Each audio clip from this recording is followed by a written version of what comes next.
Hey guys, welcome back to my channel Gyan Academy. मैं हूं इकबाल खान, आप देख रहे हैं मेरे यूट्यूब चैनल। दोस्तों, आज के इस वीडियो में हम बात करने वाले हैं संवैधानिक सशस्त्र सेनाओं के प्रमुख और संवैधानिक पदों के अध्यक्ष के बारे में। तो ये वीडियो आपके लिए काफी इंपॉर्टेंट है क्योंकि यहाँ से क्वेश्चन बनने की संभावना करंट अफेयर्स में ज्यादा रहती है। तो इस वीडियो को पूरा जरूर देखें और अगर आप इस चैनल पे नए हैं तो इस चैनल को सब्सक्राइब जरूर कर लें ताकि आपको जो नए नोटिफिकेशन है उनकी अपडेट मिलती रहे।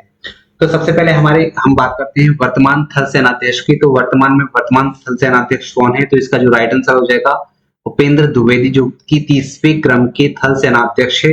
इससे पहले मनोज पांडे इस पद पर बने हुए थे, तो ये आपको ध्यान रखना है। राइट आंसर हो जाएगा उपेंद्र द्विवेदी। इसके बारे में हम देख लेते हैं। इसकी स्थापना जो हुई थी 1895 1 अप्रैल को हुई थी।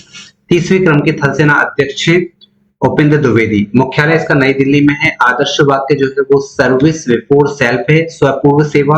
उपसेना प्रमुख की बात करें तो lieutenant general MV Suchendra Kumar इसके वर्तमान में उपसेना प्रमुख है और प्रत्येक 15 जनवरी को थल सेना दिवस के रूप में मनाया जाता है। ये भी आपको ध्यान रखना है, ठीक है। तो चलिए नेक्स्ट देखते हैं। वर्तमान वायुसेना अध्यक्ष कौन है? तो इसका राइट आंसर वायुसेना अध्यक्ष, तो इसका जो राइट आंसर हो जाएगा विवेक राम चौधरी। विवेक राम चौधरी जो है वर्तमान में वायुसेना अध्यक्ष पद पर हैं और इसके बारे में हम बात कर लेते हैं। ये 27वें क्रम के हैं और इसकी जो स्थापना हुई थी वायुसेना की 8 अक्टूबर 1932 को हुई थी। मुख्यालय इसका भी नई दिल्ली में है। लड़ाकू विमान की बात कर लेते हैं। वायुसेना के कौन कौन से लड़ाकू विमान है? तो सैपेकेट, जैगुआर, डसॉल्ट और राफेल, ये 4 है, ठीक है। और इसका मुख्यालय नई दिल्ली में है। इसका आदर्श वाक्य जो है नभः स्पृशम दीप्तम है। ये भी आपको ध्यान रखना है। नेक्स्ट है वर्तमान नौसेना अध्यक्ष कौन है? अगर आप मध्य प्रदेश से बिलोंग करते हैं तो ये आपके लिए काफी इंपॉर्टेंट है क्योंकि ये मध्य प्रदेश से ही बिलोंग करते हैं, ठीक है। इसका जो राइट आंसर हो जाएगा दिनेश कुमार त्रिपाठी, जो कि सतना से बिलोंग करते हैं, ठीक। नेक्स्ट देखते हैं, इसके बारे में कुछ फैक्ट देख लेते हैं। 26वें क्रम के नौसेनाध्यक्ष हैं। स्थापना इसकी हुई थी 26 जनवरी 1950 की। आदर्श वाक्य जो है शम नौ वरुण है, जल के देवता वरुण हमारे लिए मंगलकारी रहे, ठीक है। नेक्स्ट देखते हैं, भारत के नए चीफ ऑफ डिफेंस सीडीएस कौन बनाए गए हैं? तो इसका राइट आंसर हो जाएगा अनिल चौहान, जो कि दूसरे क्रम के सीडीएस हैं। इससे पहले जो प्रथम थे वो विपिन रावत थे। ये भी आपको ध्यान रखना, काफी इंपॉर्टेंट है। ये है प्रथम CDS general Vipin Rawat. Next है भारतीय वायुसेना के नए महानिदेशक कौन बने हैं? तो इसका राइट आंसर हो जाएगा संजीव कुमार। नेक्स्ट है सशस्त्र सीमा बल की दूसरी महिला निदेशक कौन बनी है? तो इसका राइट आंसर हो जाएगा रश्मि शुक्ला। नेक्स्ट है भारत की राष्ट्रीय सुरक्षा सलाहकार एनएसए कौन है? तो इसका राइट आंसर हो जाएगा अजीत डोभाल। इन्हें जेम्स बॉन्ड ऑफ इंडिया के नाम से भी जाना जाता है, तो ये भी आपको ध्यान रखना है, काफी इंपॉर्टेंट है। ये आपसे पूछा जा सकता है आपके एग्जाम में। नेक्स्ट है वर्तमान में भारत के राष्ट्रपति कौन है? ठीक है, इसको थोड़ा सा आप सुधार लेना। भारत के राष्ट्रपति कौन है? तो इसका राइट आंसर हो जाएगा द्रौपदी मुर्मू और ये उड़ीसा से बिलोंग करती हैं। 15वें क्रम की राष्ट्रपति बनी हुई है। प्रथम महिला आदिवासी जनजाति महिला राष्ट्रपति हैं। उड़ीसा राज्य से ये बिलोंग करती हैं। 25वें क्रम की है। प्रतिभा पाटिल के बाद ये दूसरी महिला राष्ट्रपति हैं। राष्ट्रपति पद संभालने वाली उड़ीसा की दूसरी व्यक्ति हैं। ये भी आपको ध्यान रखना है, ठीक है। और देश की सबसे कम उम्र की राष्ट्रपति हैं। आजादी के बाद पैदा होने वाली प्रथम राष्ट्रपति हैं, आजादी के बाद पैदा होने वाली। और झारखंड की ये राज्यपाल भी रही हैं 9वें क्रम की, तो ये भी आपको ध्यान रखना है। कहीं से भी आपसे क्वेश्चन पूछा जा सकता है क्योंकि राष्ट्रपति है, सबसे बड़ा पद है, प्रथम नागरिक है भारत का, तो यहां से भी क्वेश्चन बनने की संभावना आपके एग्जाम में होती है। नेक्स्ट है वर्तमान में भारत के उपराष्ट्रपति कौन है? तो इसका राइट आंसर हो जाएगा जगदीप धनखड़, जो कि राजस्थान झुंझुनू से बिलोंग करते हैं। देखिए, भारत के ये 14वें क्रम के उपराष्ट्रपति हैं। यहाँ पे थोड़ा सा आप संशोधन कर लीजिए, ये उपराष्ट्रपति हैं, ठीक है। और 2022 में इनका निर्वाचन हुआ था, जिन्हें 74.37% वोट प्राप्त हुए थे। वेंकैया नायडू का इन्होंने स्थान ग्रहण किया था। इससे पहले वेंकैया नायडू 13वें क्रम के राष्ट्रपति थे। केठाना झुंझुनू में इनका जन्म हुआ था। पश्चिम बंगाल की ये राज्यपाल भी रहे, ये काफी इंपॉर्टेंट है, ये भी आपको ध्यान रखना अच्छे से। विधानसभा के अगर सदस्य की बात करें तो ये किशनगढ़ से थे, और संसदीय क्षेत्र की बात करें तो ये झुंझुनू राजस्थान इनका संसदीय क्षेत्र था।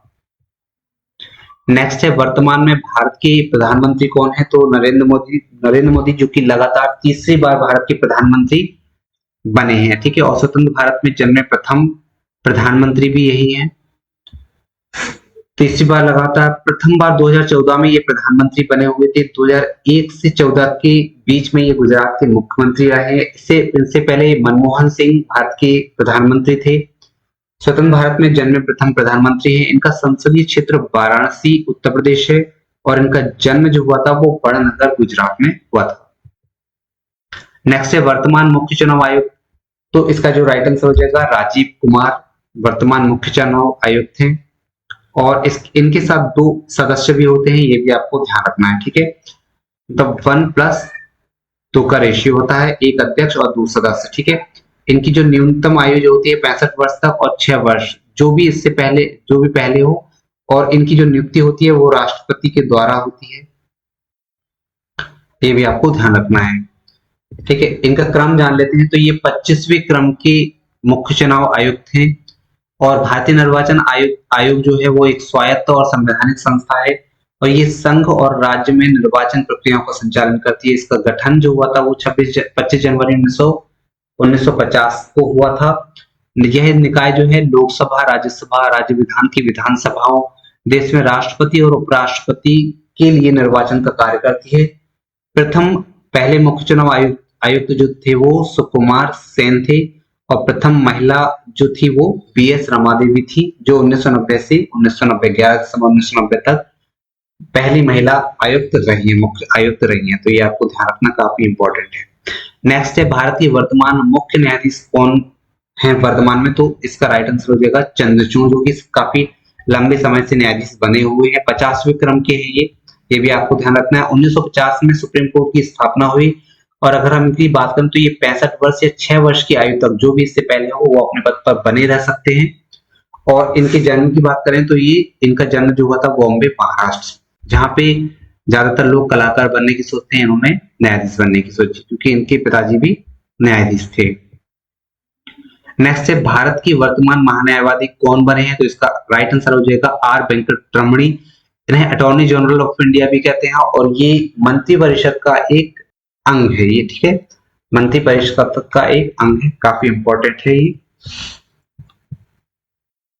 ये 16वें क्रम के महान्यायवादी हैं। अटॉर्नी जनरल ऑफ इंडिया इन्हें कहते हैं। आर्टिकल 76 में इनका प्रावधान है, इनकी नियुक्ति राष्ट्रपति द्वारा राष्ट्रपति के प्रसाद पर्यंत होती है, मतलब राष्ट्रपति चाहे तो जब चाहे पद से हटा सकता है, ठीक है। तो राष्ट्रपति को हटाने का अधिकार है, ये राष्ट्रपति के प्रसाद पर्यंत पद धारित करते हैं। प्रथम जो महान्यायवादी थे वो MC सीतलवाड़ थे। नेक्स्ट है भारत के वर्तमान कैग कौन बने हैं, तो इसका राइट आंसर हो जाएगा गिरीश चंद्र मुर्मू। और ये जो होते हैं वो लेखा परीक्षा की जांच करते हैं कि भारत सरकार का जो धन है वो कहां पर खर्च किया गया है, और किसी कंपनी जो कि सरकारी है या डीम्ड है तो कहां पे किसने खर्चा किया हुआ है, तो ये इसको देखने का कार्य करती है, ठीक है। और ये राज्य और केंद्र दोनों के लिए कार्य करती है। 14वें क्रम की कैग है, ठीक है। और इसका वर्णन जो है 148 से 151 तक में इसका प्रावधान दिया गया है। अगर भाग की बात करें तो भाग 5 में इसका प्रावधान है, ठीक। अगर ये वीडियो आपको पसंद आए तो प्लीज इसे लाइक करें, शेयर करें, सब्सक्राइब करें, ताकि आपको नए अपडेशन मिलती रहे इसी प्रकार की, और आपका GS मजबूत होता रहे, करंट अफेयर्स मजबूत होता रहे। तो मिलते हैं नेक्स्ट वीडियो में। जय हिंद, जय भारत। नए अपडेशन के लिए सब्सक्राइब जरूर कर लीजिए।